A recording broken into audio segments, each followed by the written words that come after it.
This episode is brought to you by Google Gemini. With the Gemini app, you can talk live and have a real-time conversation with an AI assistant. It's great for all kinds of things, like if you want to practice for an upcoming interview, ask for advice on things to do in a new city, or brainstorm creative ideas. And by the way, this script was actually read by Gemini. Download the Gemini app for iOS and Android today. Must be 18 plus to use Gemini Live.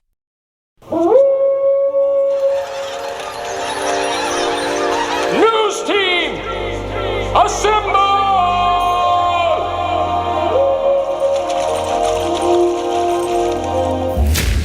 It's back and bigger than ever. It's the Unofficial 40 from Soonerscoop.com.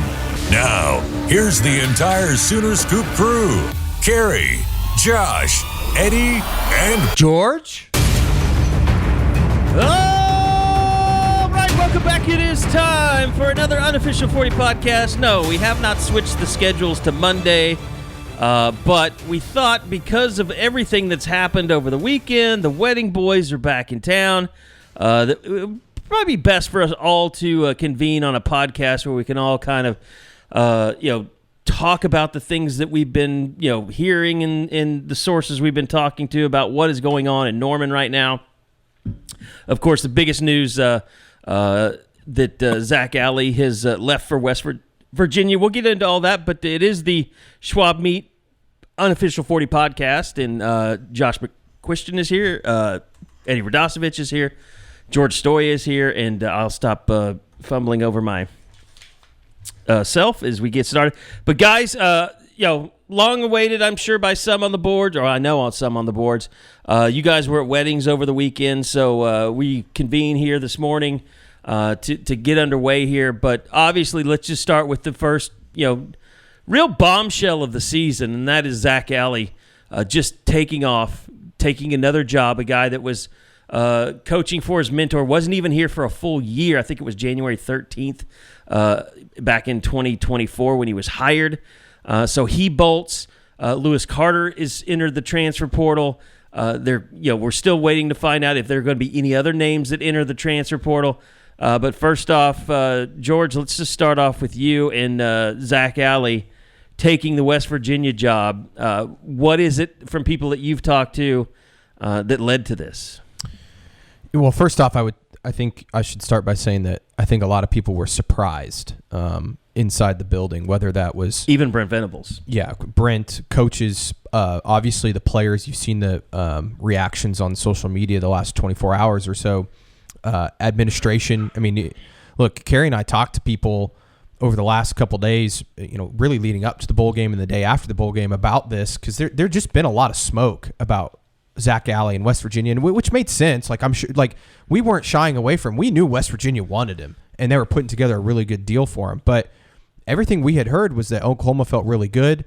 I know talking to people, they felt the night before the bowl game that they had agreed verbally to a new contract, a new deal with Zac Alley, that both parties were good with it, and that he was going to sign it, sometime shortly after the bowl game.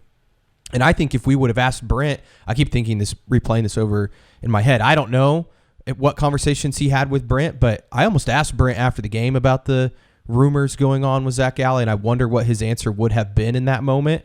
I mean, even Zac, after the game on the radio broadcast, essentially indicated he was going to be back next year in Norman. So I think everybody was a little bit blindsided, maybe not even a little bit, totally blindsided. But I think ultimately, Carey, and we can get into this, I think Zac wants to run the defense. He wants to run the show. And I think when he first came to Oklahoma, that was probably the promise he was given.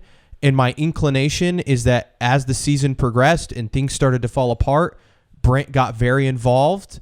I think that Zac was still obviously leading the charge, but Brent was, I think, a major part of the defense, which we all knew, but I think it became more and more. And I think that probably rubbed Zac the wrong way, to the point that he wanted to go somewhere where he knew he was going to have full and total control of what they're doing defensively. I kind of think of it in just the way it's been described to me as, this was a family that went into business together, almost like a big brother, little brother. And the little brother kind of got dominated by the big brother at times. Like you said, when things you started going downhill with the losses.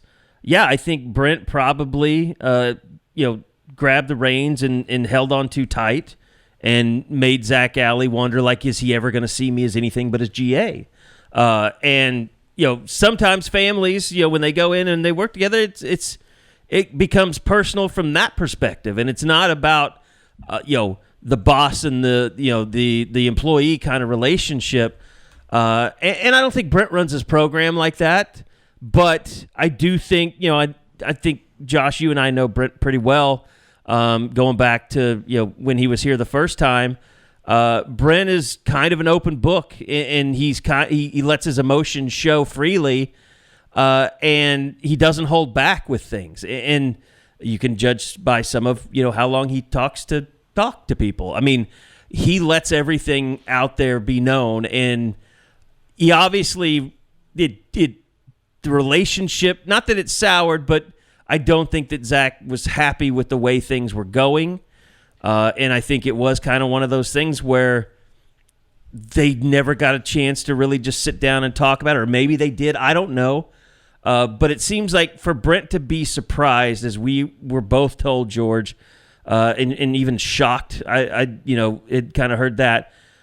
It sounds like it was not great communication between the two about, Zac feeling like his bounds were, like Brent was overstepping his bounds. And maybe he didn't express that to him, and the only way he could do it was just to move on. And I want to be clear, too. OU offered him a lot of money. I was told well north of $1 million. I think it was somewhere close to around 1.3, 1.5, somewhere in that range, which was a huge bump. He was at $850,000 a year, so he was going to get a pretty big raise. And I don't know if he's getting that much at West Virginia. So this is a situation where he might have taken less money to go to Morgantown, which is kind of crazy. And it's not good. I mean, look, and I think that the communication part, that opens a bigger question. Yeah, it does. Just Brent and the way he's running the program right now. And I know there's a lot of this is a tough situation if we want to just dive into it, because I think that the personal aspect of stuff off the field, I think, plays a factor in all of this. But it's clear that the messaging from Brent this season, whether he's being too controlling or not controlling enough at times, I don't think it's been very clear to people. There's two things here. And one is we go back to the firing of Ted Roof and the bringing in of Zac Alley. It was expected to be, okay, this is Brent's guy. Mm-hmm. He's going to come in and run the defense. He's going to free Brent up to focus on being the CEO of Oklahoma football, to do the things that a head coach has to do, whether that's recruiting, whether that is dealing with the media, whether that is just keeping the staff on track to do what they're supposed to do. And that was how it was supposed to work. And obviously, Brent, I don't want to use the word meddling, but obviously Brent could not keep himself out of the defense, to the point that he became that CEO. Yeah, and I think it carried over to the offense too. After the firing of Seth Luttrell, I think that Brent, and for good reason, right? The offense was horrific, so he had to step in. But I think it got to a point late in the season too where he was maybe getting too involved in what they were trying to do. It became a situation where it just felt. I think there's a lot of people maybe he tried on to control that, everything. Yes, there's too much control going on. Well, that's an issue. And that's something. Here's the other part of this too. All the noise is out there. Incredible amount of noise over the weekend. And we do know, we've talked about it. Brent is now in New York with Julie. She's still getting treatments for cancer. That has been an ongoing thing. And, you wonder how much communication was able to go on with Zac when all this happened. But it's one of those things. It's just like you hear all this stuff and everybody's like, well, could he resign to take care of his wife? I've been told repeatedly that will not happen. That Brent has, too many people that rely on him, that, he's trying to save this job. He's put people in position. He's not going to just bail on everybody. And I'll tell what I know of his wife, what I know of Julie, she wouldn't allow him to do that either. I mean, she's a pretty tough lady. And I think, all this noise about somehow getting Brent out of here, like it's not working. And we all agree it's not working. Josh will jump in on this as well too. He's smiling very big right now. And I don't know if it will work. I mean, but after talking, and George, I'm sure you got the same as after reaching out to really high-level people above Joe Castiglione and talking to them, I was assured yesterday Joe Castiglione is not in any danger of losing his job. Whether you're ordering wings for the game, whipping up a 7-layer dip, or ordering pizza, there's something about football that makes you want to eat. And this football season, Uber Eats has the best deals on game day food. No matter what you're craving, from 2-for-1 pizza to buy one, get one wings, Uber Eats will be dropping new deals each week, all season long. Uber Eats, official on-demand delivery partner of the NFL. Order now. Terms and conditions apply. See app for details. Now, I'm not here to say that things couldn't happen or things couldn't get uncovered or, maybe things are worse than we even think at this point, which is pretty bad, where somebody couldn't step in and just say, look, we've got to end this and we've got to move on. I mean, you've just hired you've just hired Ben Arbuckle. That's leaving a guy in the lurch. I mean, that's a terrible thing to do to somebody. And I think everyone needs to prepare themselves for Brent Venables to be the head coach this next year, because that's what's on track to happen. Now, if it's no better than what you've seen now, that will be the last time that Brent Venables coaches an Oklahoma football team. But Josh, I mean, and George, you're welcome to chime in here too. But this is not changed with all the noise, with all the buildup. I think some of the noise will die a little bit, but we're eventually going to get back to a place where Brent is still the head coach at Oklahoma. Ben Arbuckle is taking over this offense in the spring. He's going to bring in someone to run his defense, hopefully, that he can stay out of it. And we're going to have a 2025 with Brent Venables at the helm.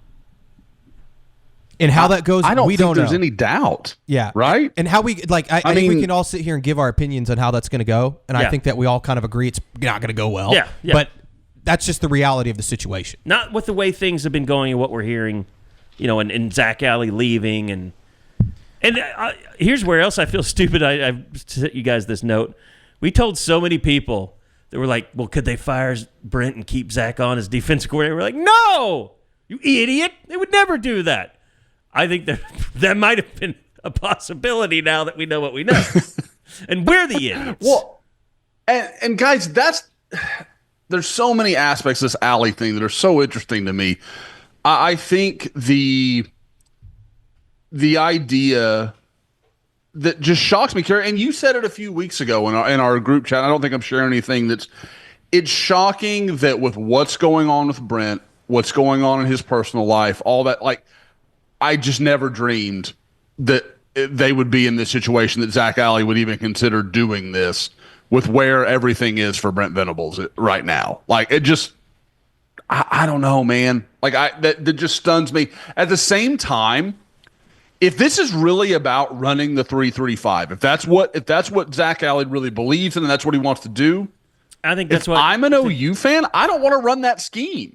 I don't think that is a scheme that is going to consistently compete at a national level, because you cannot recruit the defensive lineman you need to be the kind of defense you need to be if you're going to be what Oklahoma expects to be. And that was a lot of hypothetical talk there. That was really weird. Sorry. But yeah, guys, I'm torn because I like Zac Alley. I think there's no question he made this defense better.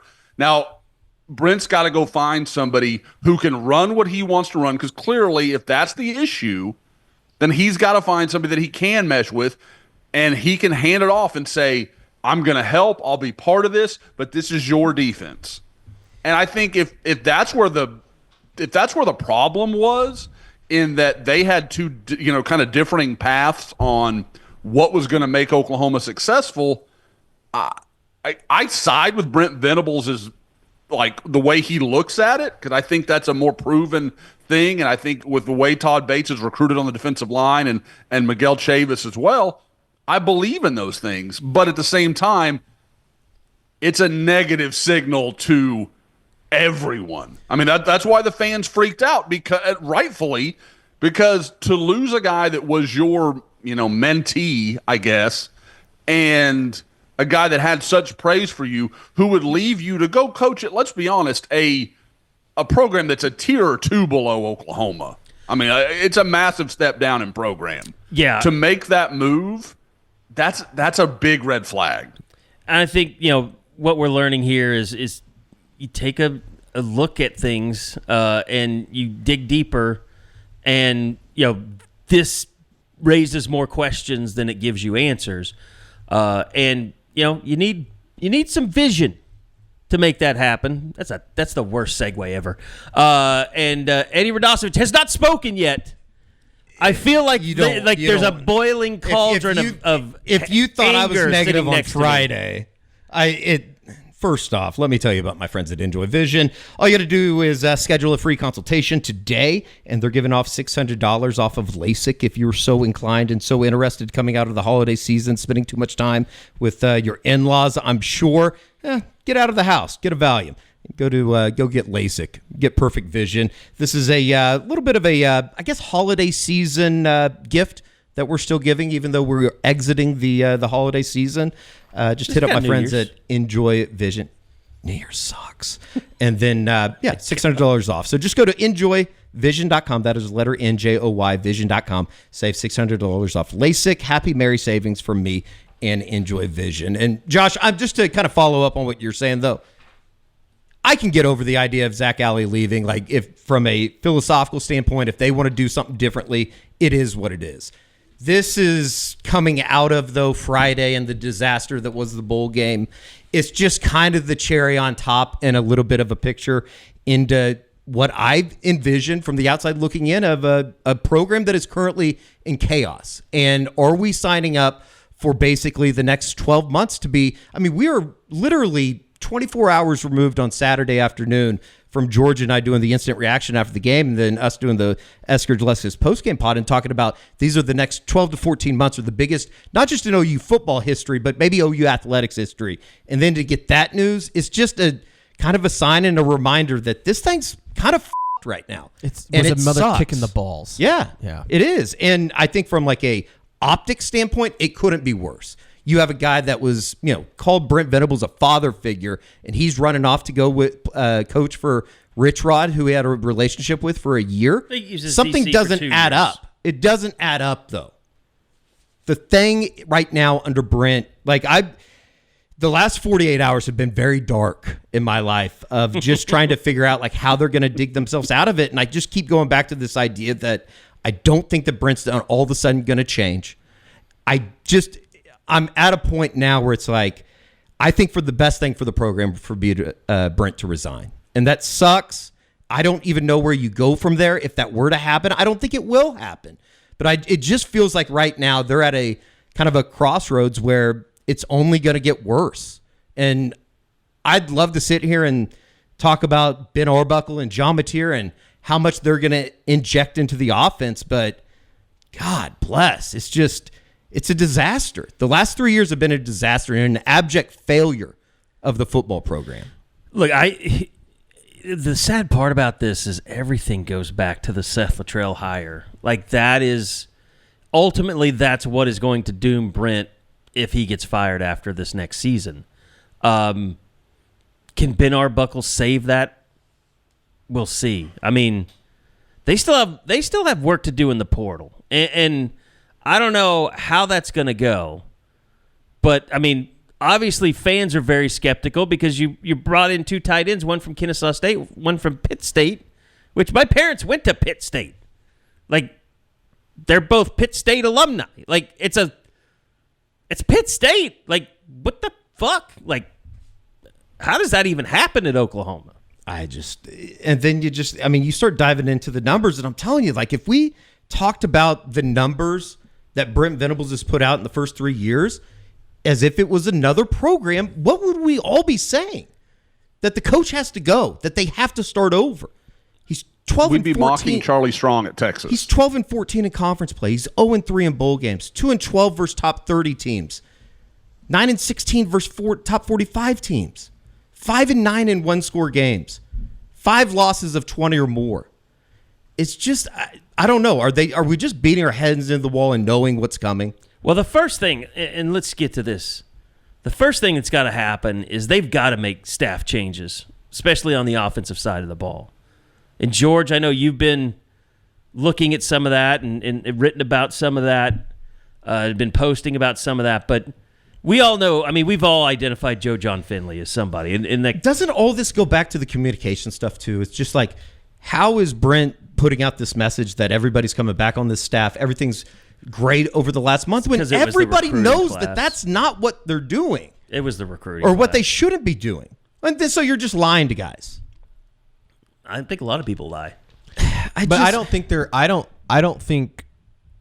We'll see. I don't know. I mean, again, I don't know when Brent will be back and kind of go over that evaluation. I mean, when you asked him, Carey, after the game about it, he kind of indicated that he's reevaluating everything, and I think that would include several coaches' jobs. I don't know if they'll fire somebody. I think there's definitely some sort of, hey, you might look around. Mm-hmm. And we'll see. I just don't know like what opportunities are out there. And it could take I know that those comfortables are uncomfortable, right? But just be real with these people. Like that could be one of the reasons why Zac Alley's leaving. But Eddie, that's what we're saying is like, that's why Brent isn't a good head coach, CEO. Like this goes back to, Carey, you keep saying that you should have never hired Seth Luttrell. That's right. That's why the season went off the rails. I think this goes back to when Brent was first hired. He should have cleaned house on the offensive side of the ball. Maybe other than Bill Bedenbaugh, he should have brought in a whole new staff on that side of the ball, and just like he did on defense, right? He brought in a whole new staff on defense. It should have been the same on the offensive side, and it hasn't worked out. I mean, it's not just Joe John. It's DeMarco, and then he goes out and hires Emmett, which, I'm kind of on the fence about Emmett. This season was obviously bad. I still want to see how it plays out, but you want to see him develop. You can make a case for him as well, but like it's just, I don't know. I think that there's still a very good chance that Joe John's not on the staff next year. When that happens, I don't know. Again, I keep referring back to last year. The DeMarco rumors going to Ohio State didn't pop up, I think, until March or April, and so it could be some time before something like that happens. Well, with DeMarco, I think it's more likely that he's going to look at NFL jobs. I think so. And I keep getting that from some sources, like some of these guys are looking to go to the league, going to the NFL. And whether that's because of NIL or whatever, I think DeMarco is that prime candidate. Like, he could go, and who knows what happens like with the Cowboys staff and changes with Mike McCarthy. There could be an opening there. But you've got to let the season finish out. So it's going to be until the end. And the NFL has rules about hiring times and procedures and interviews and all that stuff. I would also say I'd also put Jay Valai in the category of maybe possibly leaving. I think that I wouldn't say that 100% that's happening or whatever. I do think that depending on what happens with the new DC, I wouldn't be shocked if he went somewhere else.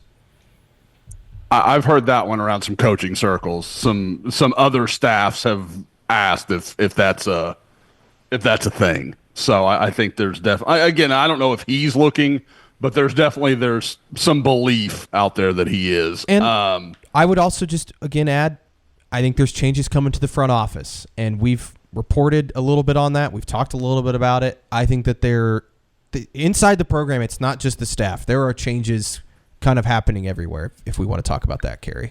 Hey, it's Austin James. Yes, I'm living with diabetes, but it doesn't have to define me. Thanks to the Freestyle Libre 3 Plus sensor, I get real-time glucose readings throughout the day. The Freestyle Libre 3 Plus sensor is small and easy to wear, giving me the freedom to focus on my life as a parent and a musician. Now this is progress. You can get a free sensor at freestylelibre.us. Offer available for people who qualify. Visit myfreestyle.us to see all terms and conditions. Certain exclusions apply. Data on file. Abbott Diabetes Care. For prescription only. Safety info found at freestylelibre.us. Yeah, I mean, look, I've reached out to Curtis Lofton several times. There's been a lot of smoke around him possibly resigning. I will just say Curtis, when I've talked to him, and I've talked to him, over the telephone, he's explained his position on everything. There's something going on with Curtis, and I don't expect him. I don't know if he'll be with the program, but I do expect that it's just a matter of restructuring. Like, they're going to have a general manager, and it is not going to be Curtis Lofton. And, whether he is allowed or wants to stay on in some other role, either, as a personnel guy, a front office guy of some sort, I think that's what he would like. But it's very unclear with people that are in the university setting now whether that's going to happen or not, whether he's going to be allowed to take on another role. Guys, how do you look at this? The OU is, for the second straight year, will be replacing both of its coordinators. Now I don't know what you'd call Curtis, the quasi general manager or whatever you want to say that as. He was basically the conduit between NIL and the players. And if somebody wanted more money, they would go to Curtis, and he would have a deal that he ran through with them saying, well, you're getting paid this. It allows you to do this. This is what your rent is. This is how much you spend on food. Tell me why it is that you deserve more money. Well, this is your production. So it was kind of like a financial advisor also between the football program and the NIL, in between kids and their agents and parents. It's just, none of us know where this is going eventually. But right now, to me, what OU should be focusing on more than anything is, how do we raise enough money to stay in this game with Nebraska that's coming, with Texas Tech that's coming? We thought maybe some of these teams would keep paying these players and it would die off. Ole Miss is still going guns a-blazing. I don't think A&M's going to slow. Texas is getting even stronger, and we know Texas has as much money as they want to spend. I mean, they've tried to give more money than people are willing to take, and people have said no to. I mean, they will not stop. Nothing will stop them from going after what they want. And, OU has to figure out a way to better compete for top-tier talent when it's in the portal, because right now, unless it's a quarterback or a tackle or a defensive lineman, a pass rusher, they pretty much just say, yeah, we're not in that market. I want to also just clarify. I think, because Josh, you mentioned that losing both both coordinators and then also the GM situation. I would say these are two separate circumstances. I think the GM and the front office thing, no matter who the head coach is, was always going to go in a different direction. Yeah. And then the Brent and the coordinator situation, I think, is a Brent situation in managing and making good or bad hires. I think that they're two separate things. Now, they all have to work together to make this thing work, but I think the restructuring of the front office and bringing in Randall Stevenson, who has, basically come up with the $20 million that they're going to have to pay the players next year in the athletic department, not just football, but across all of athletics, and Jake Rosenberg, who's basically putting together these NIL deals for these players. Those guys are going to be here no matter who the GM is and who the head coach is. I think they're two separate things. Now, eventually they have to work together, but I don't think that they're necessarily the same thing. Think of it as you have the football program, you have the coaching, the development, the strength and conditioning, the practices, all that stuff. But then you have this other layer around them that controls the finances of it, the scouting, and I think they'll have to work hand in hand with the coaches on that. I mean, certainly no coach worth his salt is going to say, you get to decide who my players are going to be. I mean, When I think Chuck Lilly, the assistant GM, is kind of that liaison between the staff and them doing their evaluations, Lilly doing evaluations, and then Rosenberg and Stevenson saying, here's the money that we have to allocate to whatever. I don't know if that makes sense, but I think that's sort of the process right now. Right. And I think Curtis was kind of, I think expecting that he would be in that role as well. And it's like you said, you have almost going to have a personnel department. You're going to have, a GM, a general manager that handles, like you said, how much money they make that goes into the revenue pool for the players, what they pay the players, who gets paid what they can afford to pay, what's too much, what the donors are giving. Like, it's this whole layer. I mean, I read the stuff like the Larinaga stuff because he resigned, the basketball coach at Miami.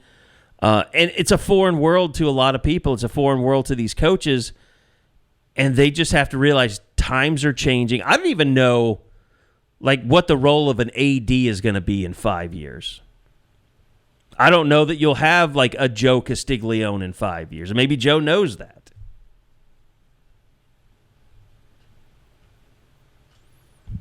Dead silence. I don't know what else to say.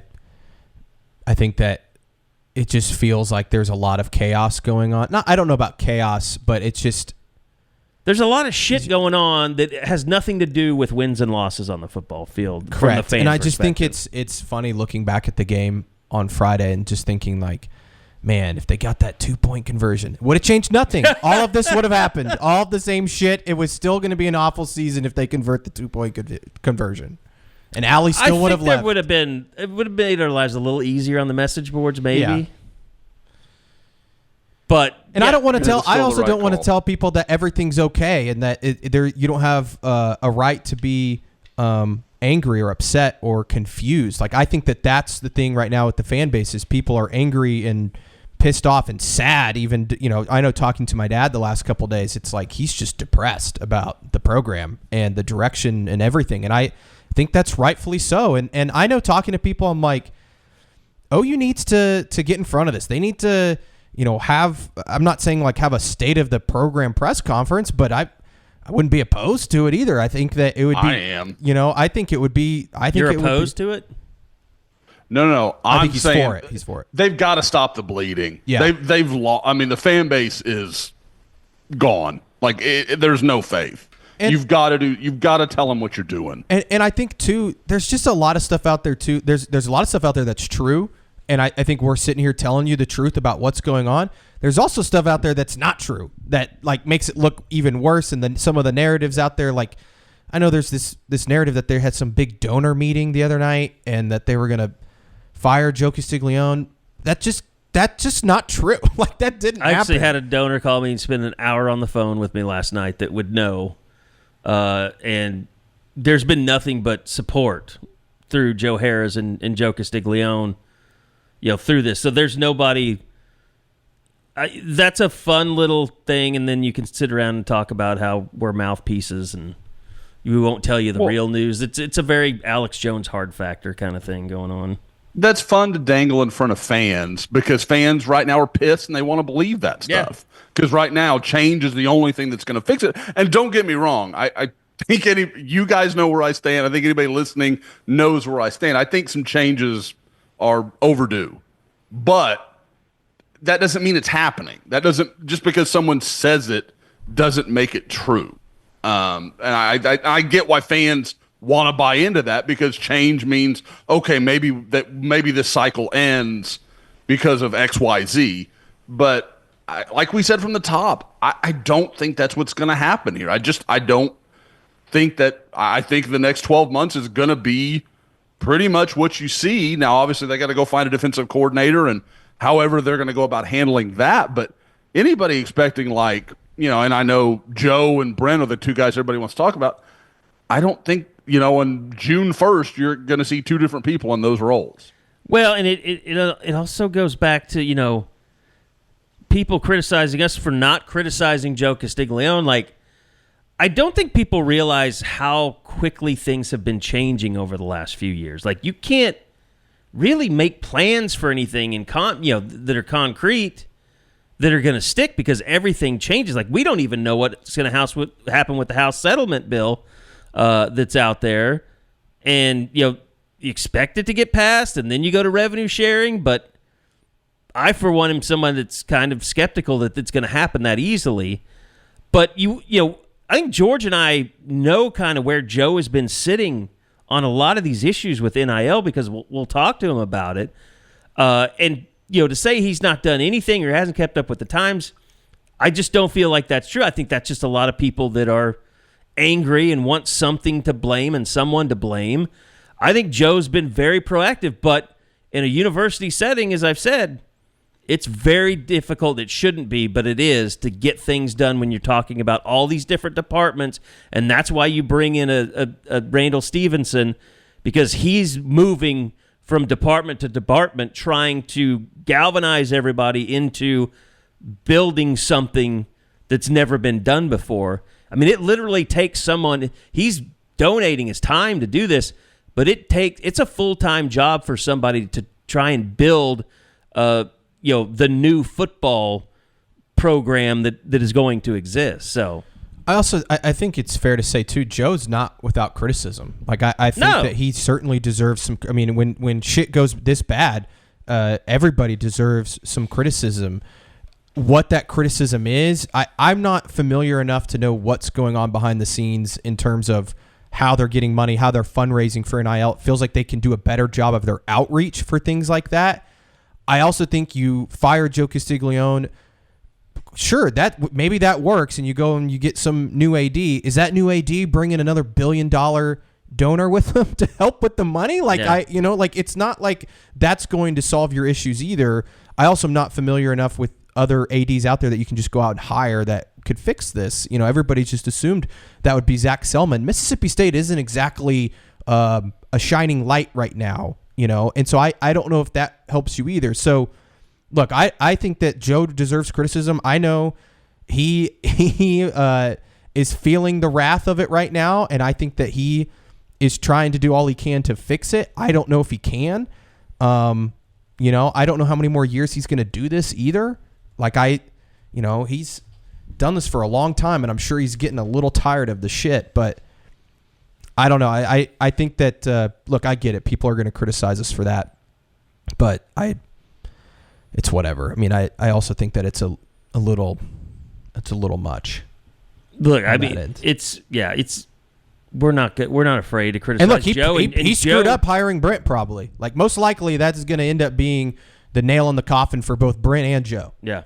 Is that they screwed that up. Well, look, and Joe's a big boy. I mean, he understands criticism and when it's warranted and when it's not. So he's not going to ban us or stop talking to us because he feels like we're being critical of him. Everybody has to do a better job. Everybody, top to bottom. Everybody. Yeah. Again, and I agree with you all, that the NIL, like, I think people see it after it happens. So, like, okay, the movement is going in this way. Okay, great. That's tough to know, like, because the wind just turns. And then it's like, oh, okay, no, it's not the collectives anymore. It's this thing. Like, it constantly is shifting and moving, and like, okay, the importance is here. Oh, no, it's over here. Like, and it has. It's crazy to try and deal with. And I do think they have put in some groundwork that in 10 years' time may make a lot of sense and may be really smart. But can Oklahoma bridge that gap from now to then, when all this front office and some of the stuff they're trying to build that way are applicable and are, befitting of what the market looks like and all these things? To me, the Brent Venables hire, I don't have a problem with that. Like, it made sense at the time. It's not, what I had a few guys I liked a little better, but I didn't object to that hire. I thought it made sense. I can get behind that. My biggest gripe is and we talked about this last year, guys, the extension. That was the thing that I was like, that doesn't make any sense. It never made any sense to me. I don't know why they did it. And I think some of that is exactly what I was just talking about with the NIL, where it was because the reasoning given was, well, the players need to know they're going to finish their career. These guys aren't staying anywhere for 4 years. Like, that's not the same, because that was always the battle cry. Like, oh, you got to extend the coach because players got to know he's there. Players don't care anymore. They're not staying 4 years. So, like, it's just not the same thing it was. And I think that was maybe a slow to adapt moment. Yeah, and it's a little bit of hindsight, though, because I would say the portal this year is so much different than any other year so far. When you just see, I mean, it just seems like it's the first year for like the 5 stars that got a big payday to go back into the portal and try and get an even bigger payday. Like, I didn't expect that as much as what's going on. Like, I didn't expect the movement to be as severe as it has been. And I don't think anybody saw that coming. But what we're finding is it is unique. What we're in finding, the 5-star movement, I think that's fair. What we're finding is, I thought maybe Missouri and A&M and who else we want to put in that first year? Ole Miss. Ole Miss. I thought that they would kind of slowly die off. Like, they would realize, oh, this doesn't really work.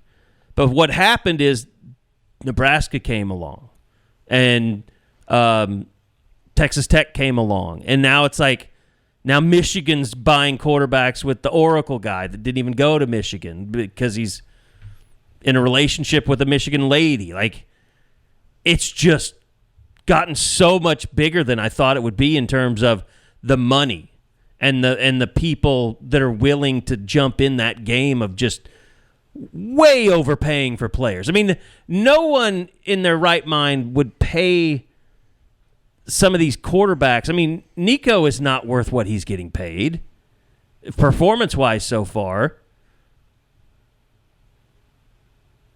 I don't know that was it Youngquist? Is that the kid at Michigan? Bryce Underwood. Bryce Underwood. Bryce Youngquist. That was weird. Bryce Youngquist. There's a name. There's a poll. No, but I mean, who knows if he's going to be $10 million? I mean, Brock Vandagriff just retired from football. Like, you don't always know how it's going to go with quarterbacks. To any young female OU alumni, a list of some single guys out there that are Elon Musk, Jeff Bezos, start dating Mark Zuckerberg. Them. Yeah. I mean, if this is the new model, then this is the new model. I mean, and the thing is, even when you go to revenue sharing, you're still going to have this going on. You're still going to have people paying ridiculous amounts for quarterbacks. But okay, so I think we've covered that. We know that people they only have so much stomach for that kind of administrative NIL talk. I think the one thing, though, we go back to with the Zac Alley, with the Seth Luttrell, with now Ben Arbuckle here, is what's happening on the field. What are the things that Brent can control and do better in this last hurrah that he's getting ready to go through? And I think we've heard plenty of things just about time management, George, maybe not so much organizational structure, but Brent's a hard guy to work for. He's not a guy that you show up in the morning and get to go home at 5 o'clock or 6 o'clock or even 7. Like, he's very demanding. He's got more of the Bill Snyder mentality than he does the Bob Stoops. And I think that is emblematic of, or symptomatic of, maybe not being that organized. Yeah, I think his time management hasn't been very good, and we know that from just like our own interactions. Oh man, with him. waiting an hour for a press conference, or like how about like I think even I can't remember who said this point, but we'll ask him a question that should take 30 seconds to a minute to answer, and it's a 5-minute answer, and it's like I can't imagine what the meeting rooms are like with him. And so for me, it's if this thing's going to be successful, which again I know many of us don't believe it will be next year, he's going to have to fundamentally change how he coaches and how he runs the program. And what I mean by that is how he works with his assistants, how he gets his message to the players, how he coaches games, I think one thing that we've seen and we talked a lot about on the pod is that this team, for whatever reason, cannot handle success and they can't overcome mistakes. And a lot of that this year was obviously the offense and the defense needing to be perfect. But I think it's a fundamental issue in which this team doesn't know how to win football games. And that goes into not just Saturdays, but every single day of preparation for games, the communication in the meeting rooms, the watching film, all of it. Like that starts with Brent and is a trickle-down effect. And that to me is how if they're going to find a way to be successful, obviously they need Ben Arbuckle and John Mateer to be the second coming of Lincoln Riley and Baker Mayfield. But on top of that, they need Brent to essentially change his way of coaching. And I just don't think that's going to happen. What are we doing? I know. What are we doing?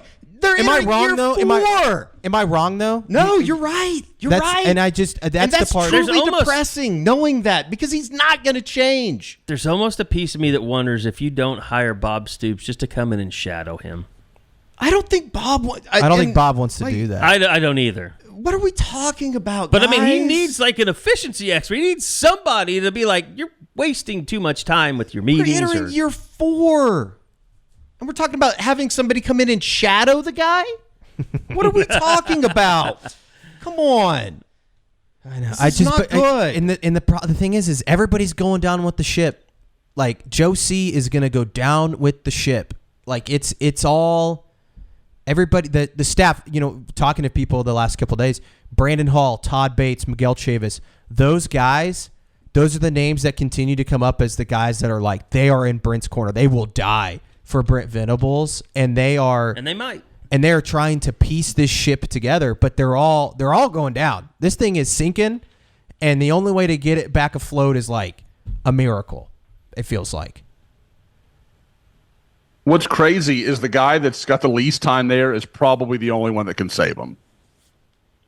That's Arbuckle. Yeah. He's going to have to work some serious magic on that offense. And guys, that's my only thing. And somebody asked me about this on the board the other day.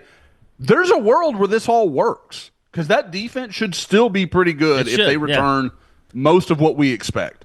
The offense, John Mateer, the offensive line grows. You've got, I thought you saw some stuff in that bowl game. Ivan Carrion looks like he might be a player. Yeah. You get Jaden Gibson back, Deion Burks back. Like, there's some stuff where I'm like, I can make this work in my head. Are we allowed to talk I like don't this? think it's gonna. I just don't have any hope in – I have no confidence. Like, I thought over the last 48 hours, and I told you guys privately, it seemed like that was kind of the final nail, that was the end of the Brent Venables era as we know it. Yeah.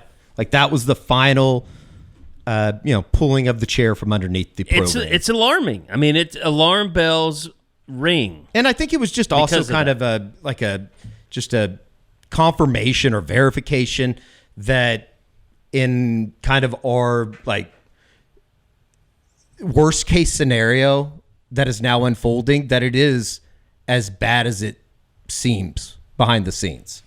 That you have coaches bailing from, don't even put a name on it. You don't even have to say Zac Alley. The fact that a coach is bailing as the defense coordinator at Oklahoma to go work at West Virginia is, I mean, in a season that has seemingly had every type of low, and we've continually said, how could it get worse? It's continually gotten worse. Even at the end of the season, it's gotten worse. It's crazy.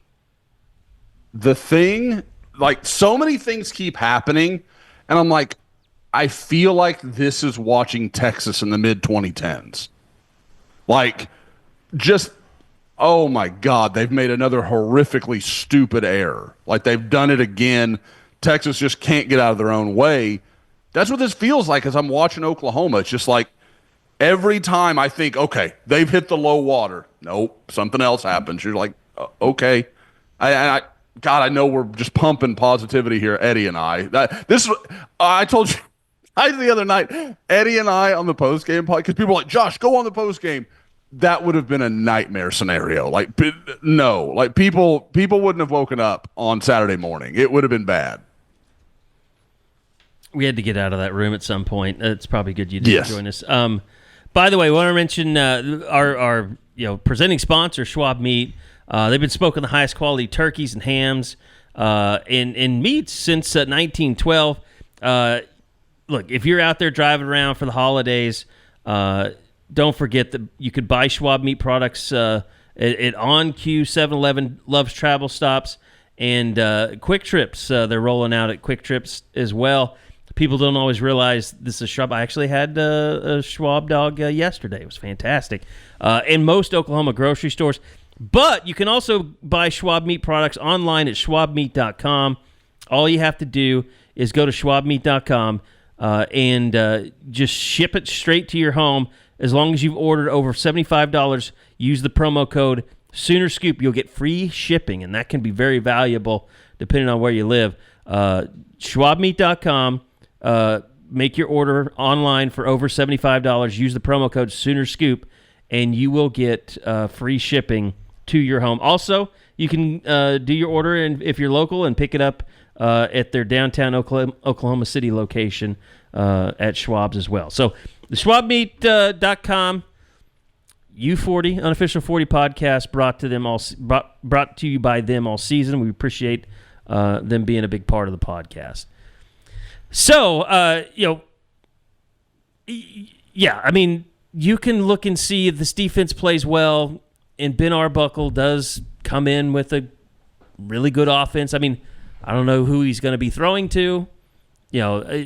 These portal guys that are coming in are all, I don't know, who would you say the best portal receiver is that's coming in? Giovanni Gibson. He has the highest ceiling. Yeah. Yep. I think Satania is going to play a lot, though. I think the Satania kid, well, I don't know if he'll be like really good, but I think he'll play quite a bit. I think he'll probably be your punt returner, too. And then you'll have Deion Burks back. Which, by the way, who did not play in the bowl game. Crazy to me. He didn't play in the bowl game. All we were told leading up to the bowl game is that he was going to play. It didn't make any sense. Par for the course. Yeah. Par for the course for everything that's going on right now.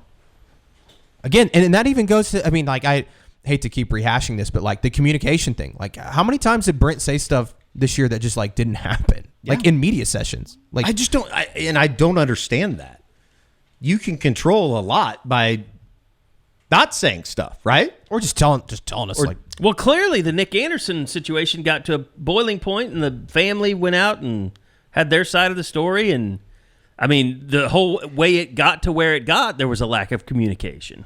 I just don't understand, like, and maybe the joke's on me, but I just go back to like when Brent was hired. And we talked about this a little bit after the game on Friday, that like if you would have told me that there was one thing about Brent that he was going to be as the head coach at Oklahoma, it was going to be very organized and like very disciplined, detailed oriented. It is the exact opposite. Yeah. It is absolutely almost kind of shocking how unorganized it is for a program that tries to pride itself on doing the small things right. Unorganized as it appears to be, right, from what we hear. Right. And what I want to know is, do you guys think, because like listening to Brent post-game, obviously that's the most defeated we've heard him, and he talked about going and reevaluating everything. Do you think he will reevaluate the way he approaches it?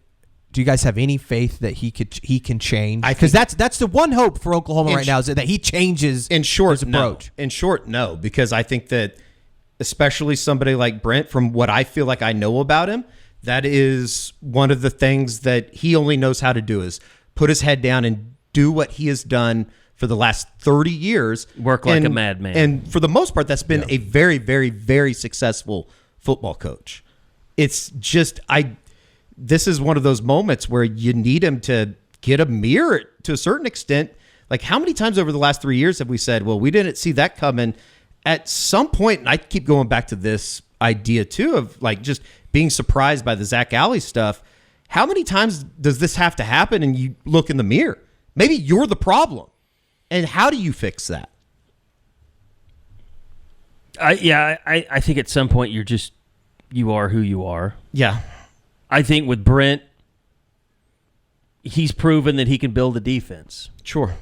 He hasn't proven that he can be a head coach. It's concerning. I mean, they just got done with the third year and they're 6-7 for the second time. And I mean, it's a failure. Part of it is like failure. You know, it's like having the get back coach at Clemson. You know, like Brent is just 100 miles an hour all the time. And you wonder, Could he ever be the guy that's detail oriented? We need to not swing as hard at the ball. Let's get it in the fairway. I'm sick of playing from the rough. Yeah. He's a long drive champion. Those guys usually aren't very good golfers.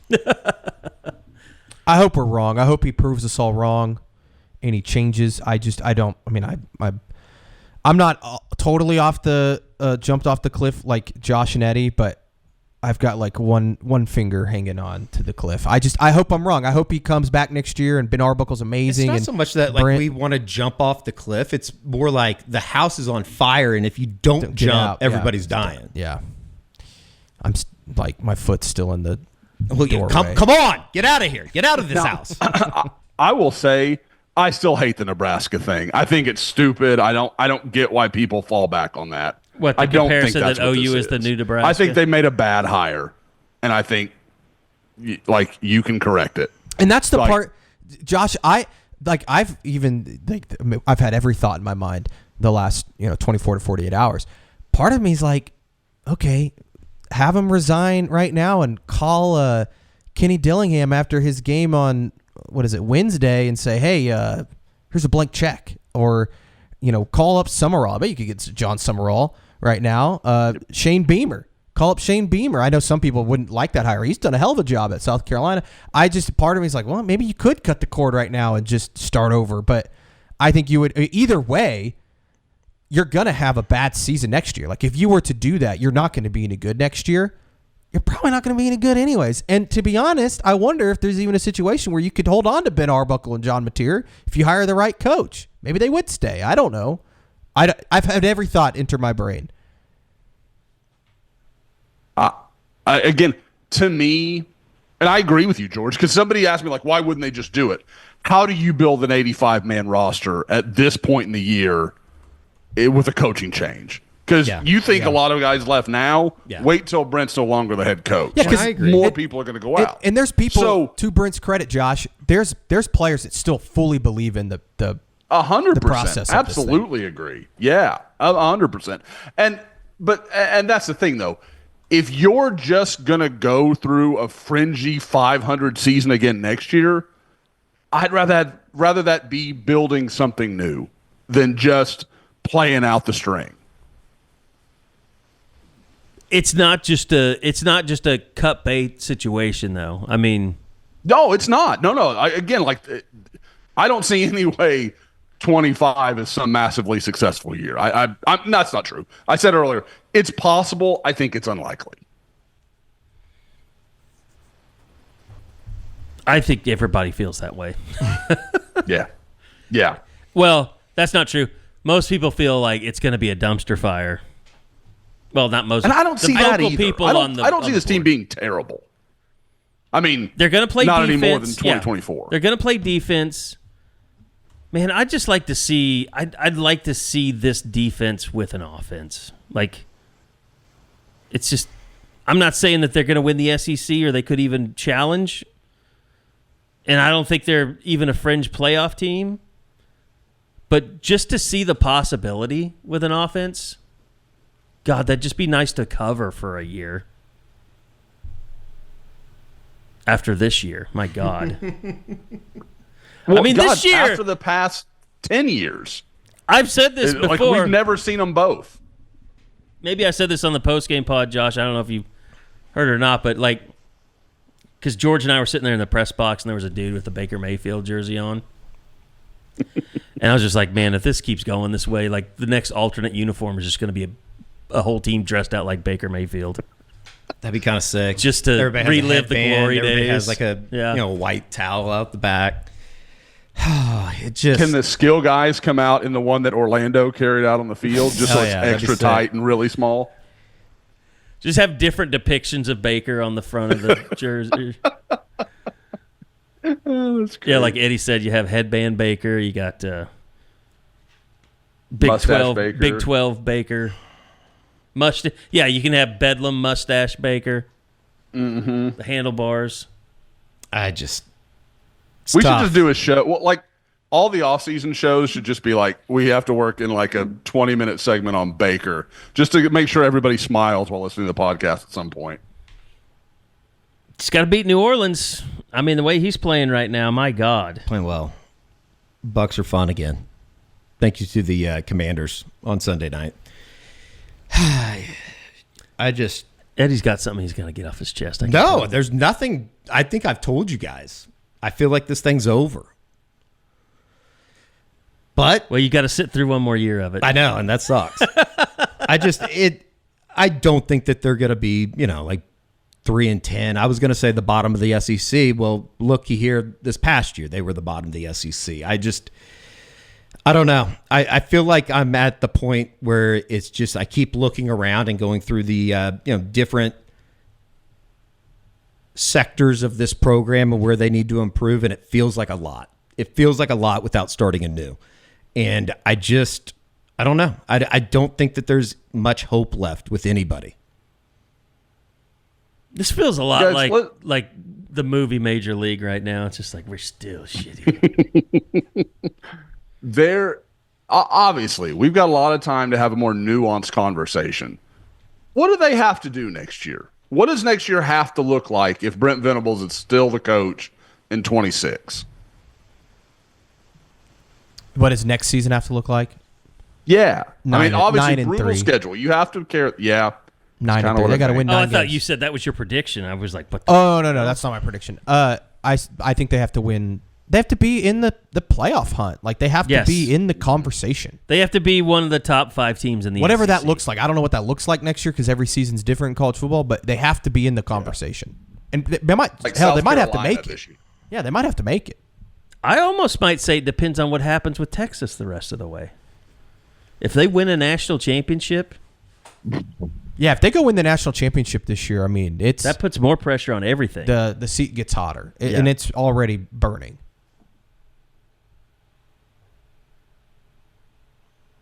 No, I think they have to be. If they don't make the playoff, they better be like an Ole Miss, where they beat some damn good teams, and you feel like they were one of the best teams in the country. Well, if OU goes 9-3 with that schedule, they've got a very real chance to be in the playoff. It's not like Ole Miss last year where they had a good, favorable schedule. You do that, you got some damn good wins. I don't know. Tennessee didn't really do anything to make the SEC feel like they should have had more teams. That was an ass kicking. Oh. And if Georgia loses with their backup quarterback, people are going to just say, well, the SEC is not that good. Can I ask something? We're talking about Oklahoma football going 9-3 next year? That's what the discussion currently on the table is, Eddie. I love your negativity, Eddie. Drugs were passed around that I did not get. That's what I want to know. I would have said the same thing if you told me OU was going to go 6-7. I'm not saying I don't believe they're going to go 9-3. I know what you mean. But you just never know. You never know college football. It seems very. Let me far ask off. this. It seems very far off. Let me ask Mr. Gambler. Would the total be less than 7.5 for Oklahoma next year? Might be. Yes. Might be 6.5. Yes. Yeah, I think it'll be that's 6.5. 6.5. Again, you look at the schedule next year, and it's just real hard to find any positives. I want to be positive, believe me. I don't know if that's Tennessee true. lost all their receivers. To the board. I think there's a party that loves to be the negative guy. I'm not. I don't. There is no pleasure in any of this. I would rather be talking about Oklahoma going 12-0 and getting ready for a quarterfinal game tomorrow or Wednesday. But it just, I don't know. It feels like we're the idiots for continuing to beat our head and say that. Not necessarily that we've said anything is okay. I don't think we're far from that right now. But no, but we definitely bought in, and I was 100%. I was talking to some buddies this morning about it, and there was red flags in year one. Like looking back, I think we gave it a pass because it was year one, and maybe that's fair. It was easy to blame Riley for everything. Yeah, but they should have never lost to West Virginia. They should have never lost to Texas Tech. They should have been at minimum 8-4 in year one. Yeah, those should have been, and then even last year, and I think we kind of talked about it they were terrible losses. That was a huge red flag a year ago, losing to both Kansas and OSU in back-to-back weeks. They should have lost to UCF right after the Texas game. Yeah. There was even the Arizona game and the way it finished. And I understand that I will say this about year one. Like, that was the first year of trying to put a defense back at Oklahoma. Yeah, but they still couldn't find way to win games that they should have won. Yeah, I know, but I agree. His game management, I think his game management has gotten incrementally better. It was very bad in year one. I think there was also this idea too that, especially coming out of the way that Bob handed it to Lincoln, and they continued the same success. They were going to college football playoffs. They had one of the best offenses historically. That I think that, to a certain sense, everybody just kind of took it for granted that Oklahoma football was never going to go through these dry spells because, A, it was Oklahoma football, and that's just not what they've done for the better part of my lifetime, as well as the last 50 years, say, outside of, obviously the 90s. It just, I think that we're in this little period right now where you look up, and because there are so many people that are still connected to the Bob Stoops era that are part of the program, I don't know if anybody up there knows how to fix it necessarily, how to dig themselves out of this. And especially in a new competitive world that we've talked about. And I think that's probably like I guess to an extent, the toughest thing to swallow right now is that you could always look at Oklahoma football and everything was going to be okay. Like, a bad year for Oklahoma football for the most part of the last 20 years has been, losing in a college football playoff. But yeah, you still won the Big 12 championship. They've never really had this type of adversity in trying to dig themselves out of a hole that they feel like, or at least I feel like, they're continuing to dig further deep instead of the other way. And I think that the timing of all of this, the way it went down, the way Lincoln Riley left, when he left, the SEC move, when they obviously hired Brent, like, it's like a shitstorm all at once. Like, it was a perfect storm. And I think what you're seeing in college football now is the programs that are having the most success in this era either have, one, a hell of a lot of money, or two, a damn good football coach, right? Like, you're seeing, like example, Arizona State. They've got a damn good football coach. And I don't think they have just a shitload of NIL money, but Kenny Dillaham's a great football coach. OU doesn't have either right now. I think that Joe Castiglione, the athletic department, I think they were maybe a step behind in this new era, and like, they're at fault for that. But if they would have hired a great football coach, and maybe Brent still turns out to be that. I don't think he will be, but maybe they would have survived this. But I think it was a perfect storm of a bad hire in an era that everything's changing money-wise, and then you go into the toughest conference in all of football, and it's just it's been terrible for Oklahoma. Well, and does that make sense? Yeah. It shows you also, that OU and Texas were, OU was above Texas for many years, and they did a better job of getting ready for when the portal, or when the SEC move happened, and it was really all about their coach and their donors. Texas is the reason Texas is having success is, one, they have a shitload of money, so they're always going to have the resources available to win. And then they knocked the hire out of the park. Sark has been phenomenal. And so they have those two things that I mentioned. You got to have at least one of those two. Oklahoma doesn't have either right now. And Texas got both of them, right? Texas has both of them. Georgia, I would say, has both of them. Oregon, clearly, they knocked it out of the park with Dan Lanning, which, again, Oklahoma, looking, hindsight's 2020, Oklahoma probably should have hired Dan Lanning 3 years ago. But Ohio State, I don't know if Ryan Day's a great coach, but he's a good coach, and they've got a lot of money. Like, those are the programs that are having success right now. What kind of hypothetical that could literally never be answered? What kind of success would Brent be having right now with the structure in place at Oregon? Would he be having success? I think he'd be having more. Just by the sure fact that there would be better players. Yeah. He'd be able to, it wouldn't be an issue landing some of these guys. Well, and that's the scary part in this, guys. Like, where we say, okay, you still got 4 or 5, whatever guys to add in the portal. Okay, that's fair, and that's not a huge number. But the price for all these guys, with all that's going on, is just going up. Even if you got a big war chest and you said, okay, I guarantee you all these players, because of where Oklahoma is right now, are 25% more expensive than they would have been last year. Yeah, and the other thing is, there's no tampering rules, and everybody's doing it. I mean, people are driving up the price of your roster, and you can't do anything about it. I mean, that's where OU is. Like, that's where a lot of their money is gone, is just paying guys so they don't leave and go somewhere else who is tampering with them. And it may not be directly, but with their agents. I saw the thing where Jim Mora Jr. said he's taken down a list because he knows people are tampering with their players. I mean, good luck. What are you going to do about it? Really? Exactly. What's the end game here? The NCAA is going to drop the hammer. They've got this under control. No, they're not. Have you seen what the NCAA has done for the last 75 years, which is nothing? And I get it. I get where the fans are coming from when they say, well, just do what everybody else is doing. I get that. And there's not much you can't do. That's the thing. No. And you're talking about Oregon and all these other schools, but you talk about good coaches, Josh, like Indiana. Like, how much is that team and roster going to get poached over the next couple of years? When you have these teams probably not a lot the way they added, but I hear what you're saying. Like, I know what you mean. I also think it's I don't want to spin zone. The season was terrible.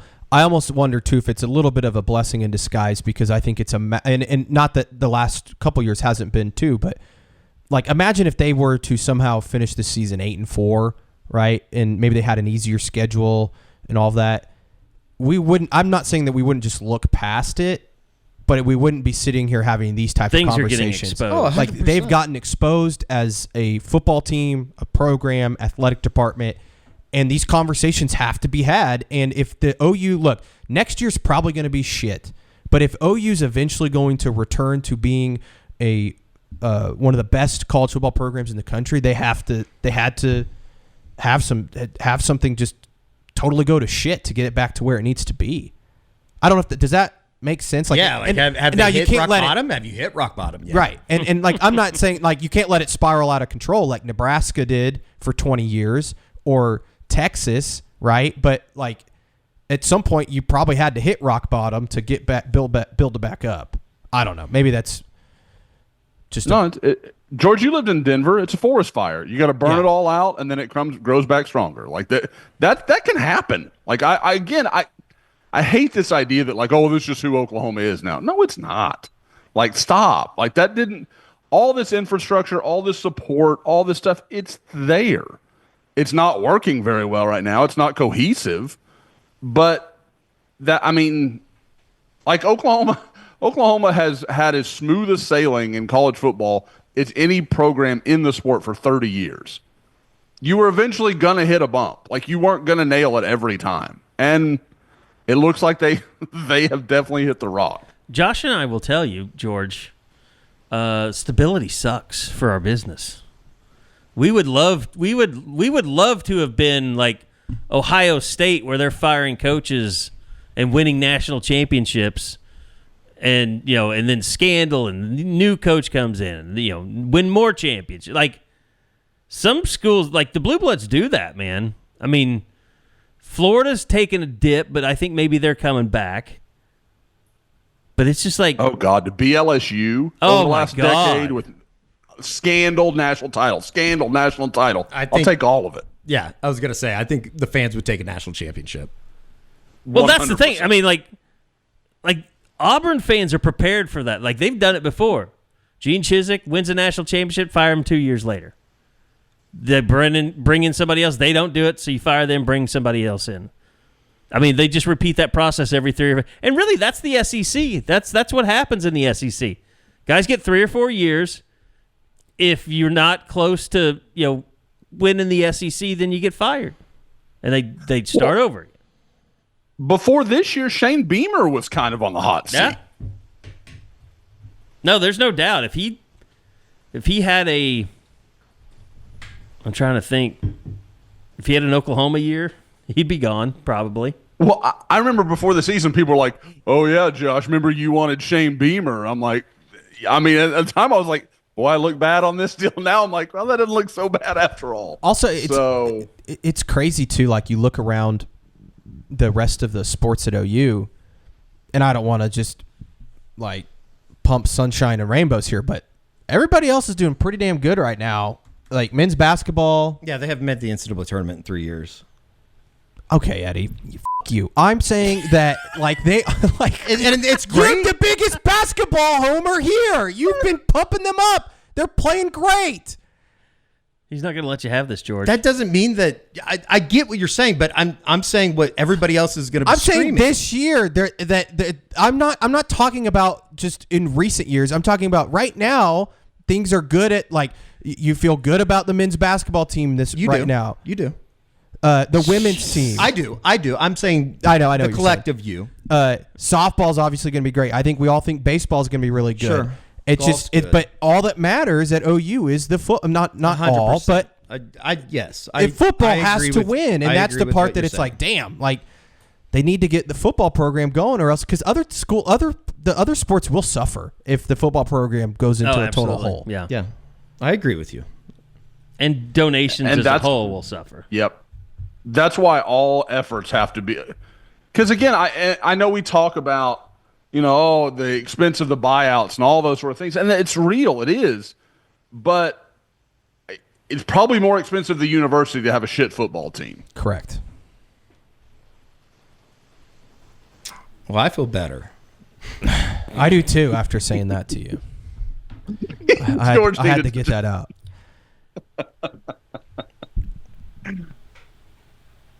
I think I need to work on my leadership skills, maybe. They're going to win the spring game. Gosh, who was it that brought I know it up? It doesn't feel like it right now. Who was it? I think OU will win the spring game. Somebody brought it up to me, I think after the Navy game. They're like, man, they looked so good in the spring game. Like Deion Burks was just all over the field. Like Jackson Arnold looked amazing. I think maybe it was Chris Oven. I got lunch with him over the weekend. He was like, dude, they were so good at the spring game. Like, what the hell happened? I'm like, well, that's because the spring game means absolutely nothing. That's in spring games. Micah Bowens throws 90-yard touchdowns to Jaden. Kyler Murray was terrible in his spring game. Yeah. It was really windy. Yeah. God. Well, Baker wasn't that much better than Trevor Knight when they had the spring game together. Maybe they should hire Baker. He's making more money elsewhere. Baker loves this program. He'll come back. I mean, he helped him get John Mateer. Didn't have to do that. Oh my God! Talk about a story that would sell, Carey. Baker Mayfield is the head coach of the University of Oklahoma. He'd be our buddy too. He'd come over to the He'd studio. probably ban all media. Maybe someday. I thought that would happen for Josh Heupel. He got fired. Same. All right. Do we want else? to talk playoff at all?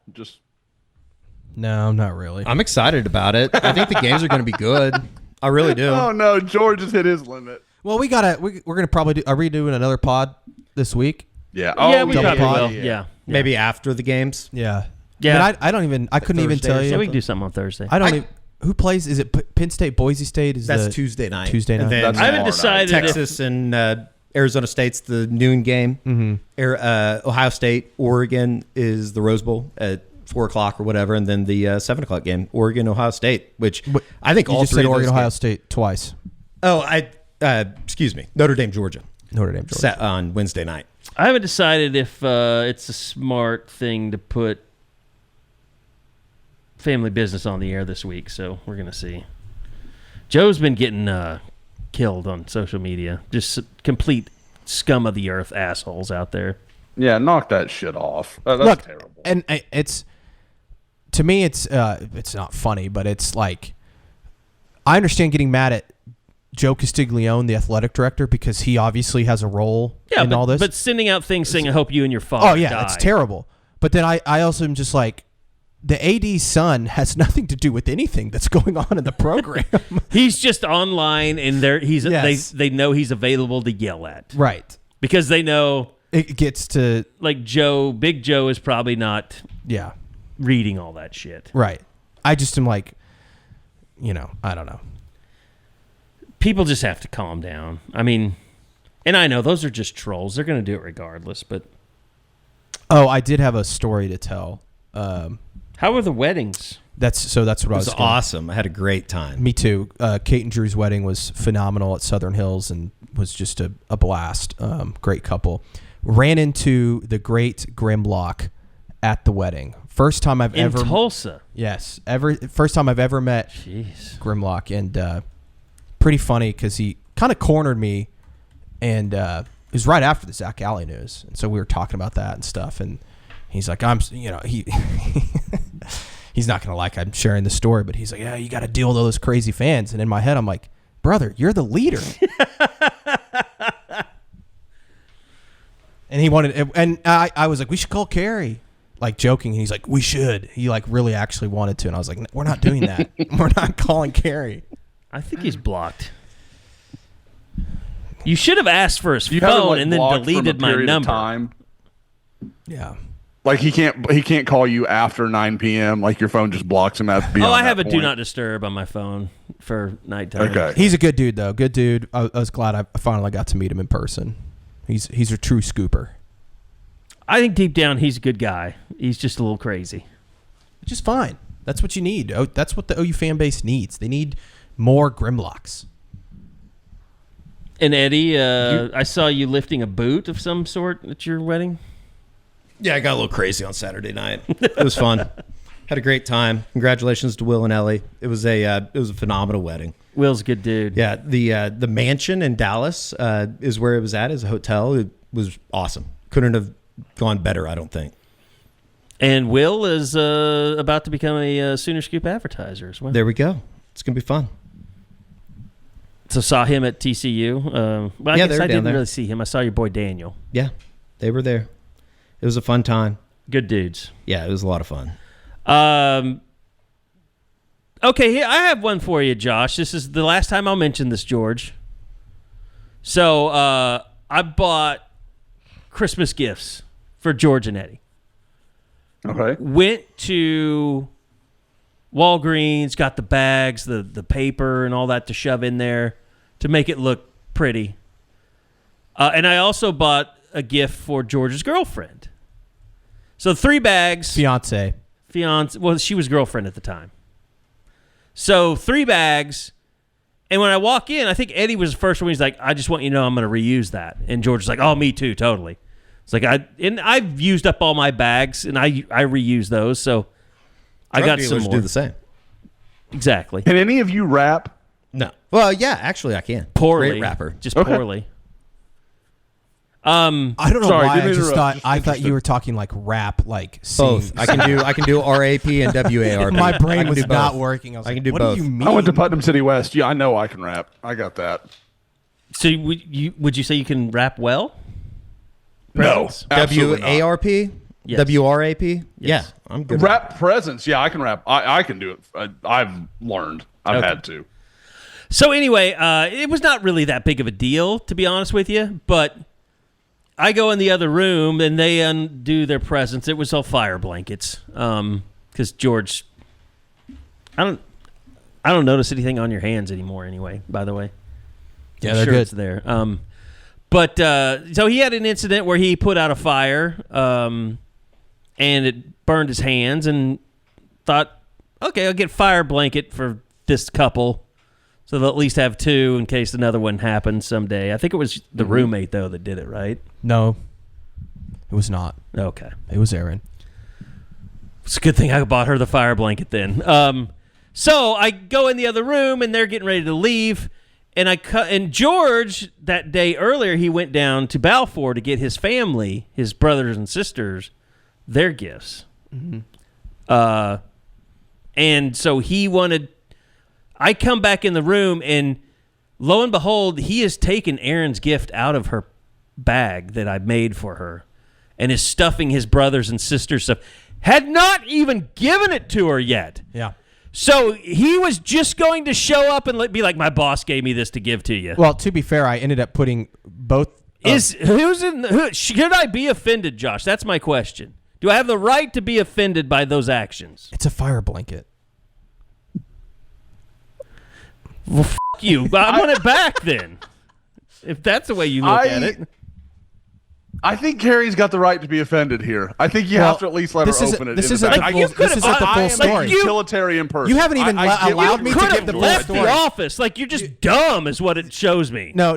You have no skills or manners you whatsoever. don't know the full story because what Sam happened Stoya, was you did a poor job raising this kid. what happened was I ended up giving those gifts before I saw Aaron. I gave those gifts to my family, and then I reused the bag and put Aaron's fire blanket back in the bag to Well, give you to didn't tell her. me this. I know. Well, you never allowed me to. You just started ridiculing Or me. you I was just really- being smart and was like, I'm about to give these gifts to my family.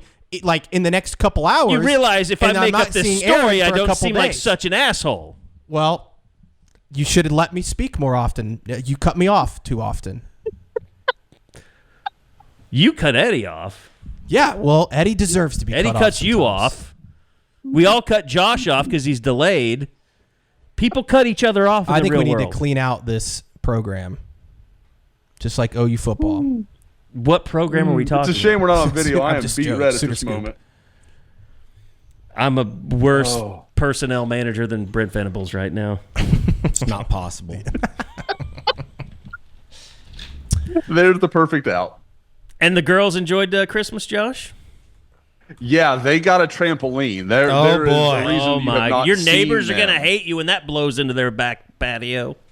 Oh, I have. Is it like old school trampoline, like above ground? You got to Yes, climb on above top and ground. all that kind of stuff. Yes. Those were so Yes. sick, and when we had them, and growing up. Oh man, they're amazing. Somebody had I remember my buddy had one. The trampoline pool combo was like the best backyard ever.